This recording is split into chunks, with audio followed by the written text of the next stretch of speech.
Confirmados os bárbaros assassinatos do ambientalista Bruno Pereira e do jornalista britânico Dom Phillips, o Brasil volta a ser destaque negativo na mídia internacional.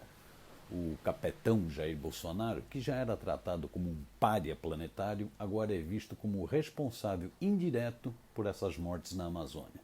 A imprensa mundial não vacila em responsabilizar o governo brasileiro pelo aumento da violência na região, ao contrário de uma parte da mídia nativa, que é sempre tão dócil com o governo fascista.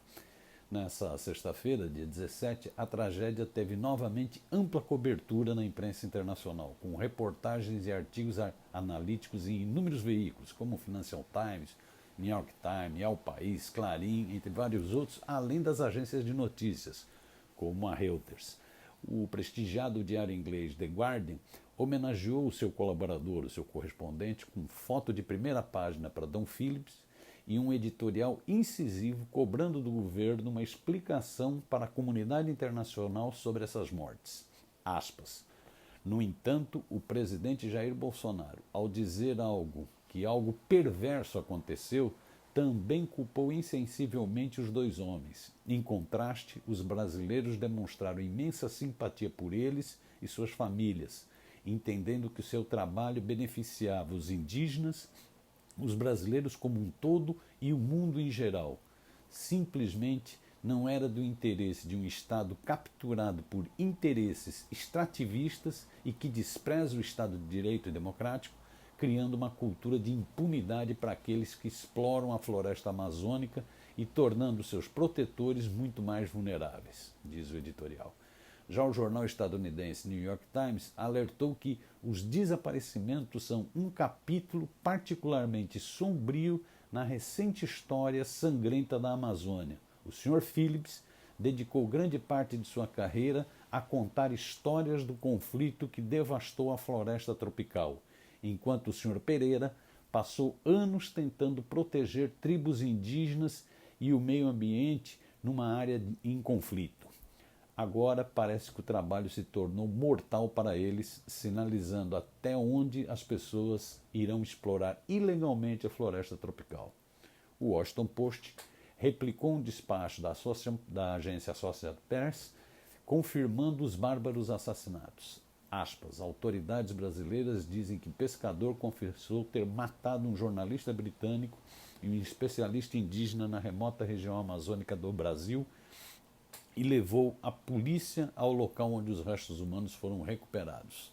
Já a agência Reuters listou as reverências aos mortos.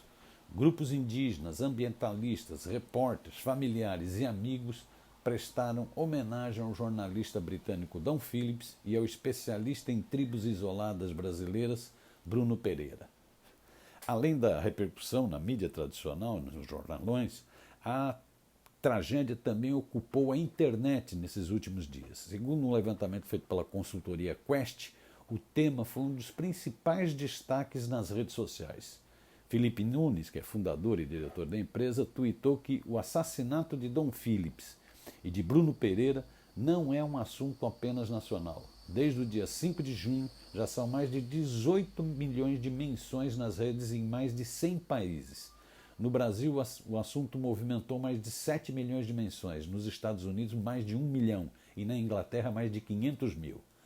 Com essa amplíssima repercussão, a imagem do Brasil fica ainda mais desgastada no mundo. Como aponta Jamil Chad, correspondente da Folha, um dos principais especialistas da diplomacia internacional, os diplomatas tendem que um abalo sem precedentes ocorra na reputação externa do país e prevêem que até acordos comerciais e investimentos podem vir a ser congelados.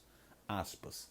Para experientes diplomatas ouvidos pela coluna, a confirmação das mortes de Bruno Pereira e Dom Phillips aprofunda o mal-estar e pode sepultar qualquer tentativa de inserção do governo de Jair Bolsonaro no exterior.